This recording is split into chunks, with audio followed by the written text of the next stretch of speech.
You want to talk about moments that flip your whole day upside down? Let me tell you about the morning I walked into my own store and nearly got thrown out for not looking the part. And yeah, if you're thinking she doesn't know who she's talking to, you'd be right. I'm Diana Mitchell, and I built luminous designs from nothing. 47 stores, $180 million a year, Forbes list for the past 8 years, and I still drive the same busted-up 2003 Honda Civic I bought back when money was tight. Every morning I wake up at 5, put on my grandma's silver bracelet, and pick a store to visit. No warning, no fanfare. Because I believe you should treat every customer like they belong, no matter what they're wearing or how they look. But that morning, my Beverly Hills flagship, my pride and joy, the store I designed myself, was about to give me a front row seat to just how quickly people show you who they are when they think you're nobody. You ever walk in somewhere and immediately spot the little things out of place?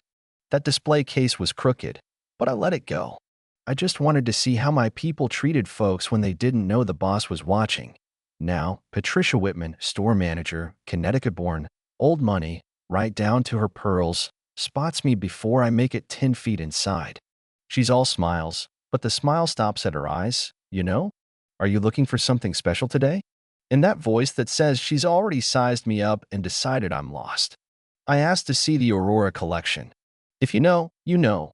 $2 million worth of diamonds. Centerpiece necklace at $350,000. The crown jewel. Patricia stiffens up, tells me the prices, like maybe I don't get how decimal points work. But I don't bite. I say, I'd still like to see them. And here's where things get spicy. She unlocks the case, but she hovers like I'm about to pocket a ring and sprint. I ignore it, lean in, and because, let's be real, I know diamonds, point out that the cut is Colombian, and the prongs on the setting could be cleaner. Patricia starts to unravel, can't figure out how I know this stuff. Then, mid-conversation, and walk the Blackstones, regulars, old money, white couple. Patricia lights up like Christmas morning, leaves me cold, and starts fawning all over them. Champagne, comfy chairs, the whole 9 yards. She even whispers to them about all kinds wandering in here. Glancing back at me, I'm just standing there next to an open display, getting the invisible treatment. Ashley, one of my sales associates, a kind, artsy kid, tries to help, but Patricia snaps at her to go organize the back. I just wait. 15 minutes go by. I watch Patricia treat the Blackstones like royalty and me like furniture. Finally, I step over and say, I'm still interested in the Aurora piece. Patricia doesn't even try to hide her annoyance. Maybe you'd be more comfortable in our fashion jewelry section, she says. The cheap stuff. My jaw tightens, but I keep my cool. I'd like to purchase the Aurora necklace. Patricia laughs, actually laughs, and demands proof of funds, credit cards, bank statements, whatever. I glance at the Blackstones. Nobody's asked them for anything.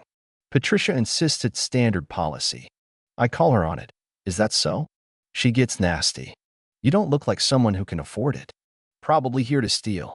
That's when I lock eyes and say, I won't get out. And the whole store goes silent, like the air's just been sucked out. Patricia's mask drops, and the truth comes out. She runs this place. She decides who gets served. I can feel everyone watching now. Ashley, frozen behind the counter.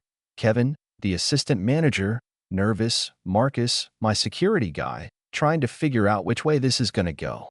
Patricia tells Marcus to remove me, threatens to fire him if he doesn't.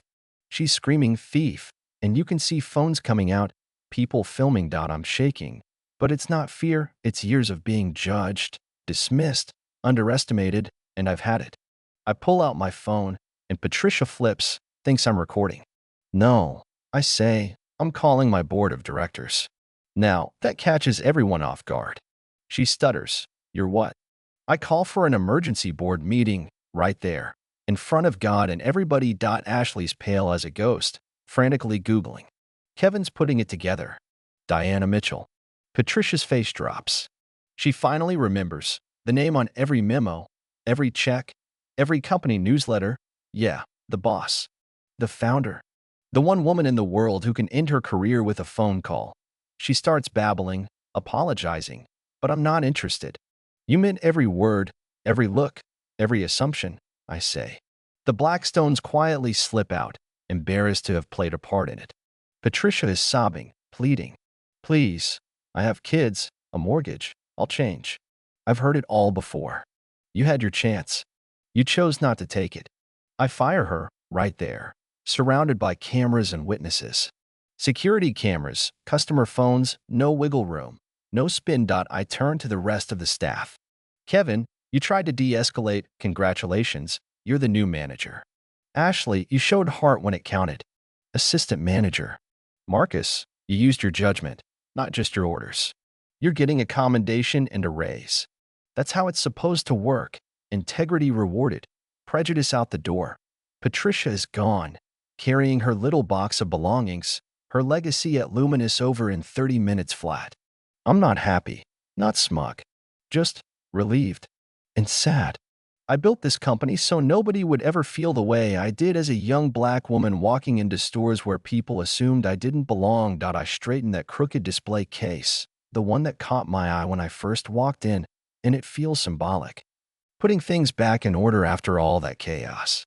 Then I turned to the remaining customers. This isn't what Luminous stands for. It never will be. One older man comes up to me and says, "I've never seen such grace and strength." I thank him, but I remind him, it's not about me. It's about every person who walks in here, expecting respect and dignity. As things settle, Kevin asks how I stayed calm. I tell him, my response defines me, not their actions. I could have screamed. I could have humiliated her. But that wouldn't make me right, just loud. I look right into a customer's phone, still recording. I didn't build this company to prove I belonged. I built it so everyone belongs. That's the lesson, right? Success isn't about how high you climb, but about who you lift up along the way. The bracelet on my wrist, it's seen everything: poverty, rejection, loss, and it reminds me that what you carry inside matters more than what you wear on the outside.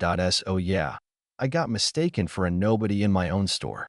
But I left with my head high, the business stronger, and the message clear: dignity, not status, is what matters at Luminous.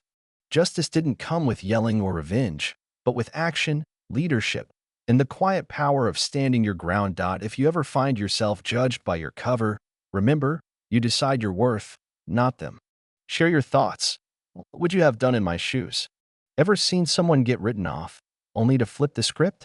Drop your stories below, hit subscribe, and let's keep pushing for a world where everyone belongs, no matter what they look like, where they come from, or what car they drive.